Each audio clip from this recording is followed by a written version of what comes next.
बिस्मिल्लाहिर्रहमानिर्रहीम। अस्सलाम वालेकुम दोस्तों, मैं उम्मीद करता हूँ कि आप सब दोस्त खैरियत से होंगे और मैं तमाम दोस्तों के लिए दुआ करता हूँ अल्लाह ताला मेरे तमाम दोस्तों को अपने हिफ्ज़ ईमान में रखे। तो दोस्तों, मैं सबसे पहले आप तमाम दोस्तों को अपने यूट्यूब चैनल मेडिसिन इन्फो पर वेलकम करता हूँ। दोस्तों, आज की हम वीडियो स्टार्ट करते हैं। तो आज की हमारी वीडियो है इन ड्रॉप इंजेक्शन के बारे में। दोस्तों, आज मैं तमाम दोस्तों को इन ड्रॉप डी इंजेक्शन के बारे में मुकम्मल इन्फॉर्मेशन दूंगा।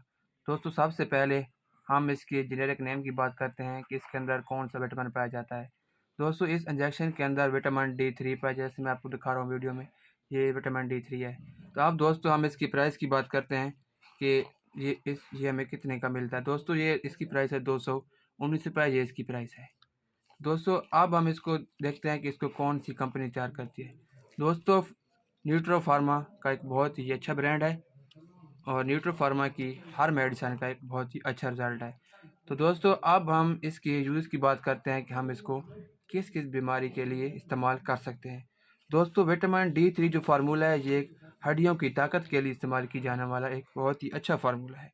दोस्तों, अगर हमारी हड्डियाँ वगैरह कमज़ोर हैं तो हम इस फार्मूले का इस्तेमाल कर सकते हैं, यानी कि ड्रॉप डी इंजेक्शन का इस्तेमाल कर सकते हैं। दोस्तों, अगर हमारी हड्डियों में बुरबुरापन शुरू हो गया है तो हम फिर भी इस फार्मूले का इस्तेमाल कर सकते हैं। दोस्तों, अगर हमें रिकेट्स की बीमारी है जो बच्चों में उम्र होती है, यानी कि बच्चों के टांगें पाँव वगैरह टेढ़ी हो जाती हैं, तो हम उनके लिए भी विटामिन D3 इंजेक्शन का इस्तेमाल कर सकते हैं। दोस्तों, ये थे इसके यूजेस। और अगर हमारे जिस्म वगैरह में थकावट है तो हम फिर भी इस मेडिसिन का इस्तेमाल कर सकते हैं। दोस्तों, जो विटामिन D3 फार्मूला है, ये अमूमन ग्रोथ ऑफ बोन यानी कि हड्डियों की ग्रोथ के लिए इस्तेमाल किया जाता है। तो अब हम दोस्तों इसके साइड इफ़ेक्ट की बात करते हैं कि इसके साइड इफ़ेक्ट कौन से हैं। दोस्तों, विटामिन D3 इंजेक्शन के नॉर्मली साइड इफ़ेक्ट हैं, जैसा कि हमें मतली वगैरह भी हो सकती है, नोज़िया वगैरह भी हो सकता है, घबराहट, यानी कि इसके साइड इफ़ेक्ट से हमारे जिस्म में घबराहट वगैरह भी आ सकती है।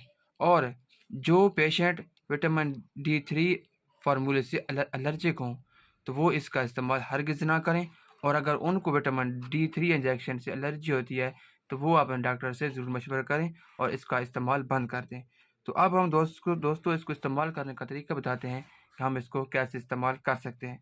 दोस्तों, हम इसको 1 कप दूध में डालकर भी हफ्ते में 1 इंजेक्शन इस्तेमाल कर सकते हैं, इससे ज़्यादा इस्तेमाल नहीं कर सकते। तो दोस्तों, अगर मेरी वीडियो पसंद आई हो तो मेरे YouTube channel medicine info class में सब्सक्राइब करें। और मेरी वीडियो बनाने का मकसद सिर्फ आप तमाम दोस्तों को इन्फॉर्मेशन देना है, ना कि किसी भी बीमारी का इलाज बताना। और आप जो भी मेडिसिन इस्तेमाल करें, आप डॉक्टर की हिदायत के मुताबिक इस्तेमाल करें। अगर मेरी वीडियो पसंद आई हो तो मेरे YouTube channel medicine info class में सब्सक्राइब करें और मेरी हर नई आने वाली वीडियो को लाइक और शेयर करें। मिलते हैं एक नई वाली वीडियो के साथ। ओके, अल्लाह हाफ़िज़।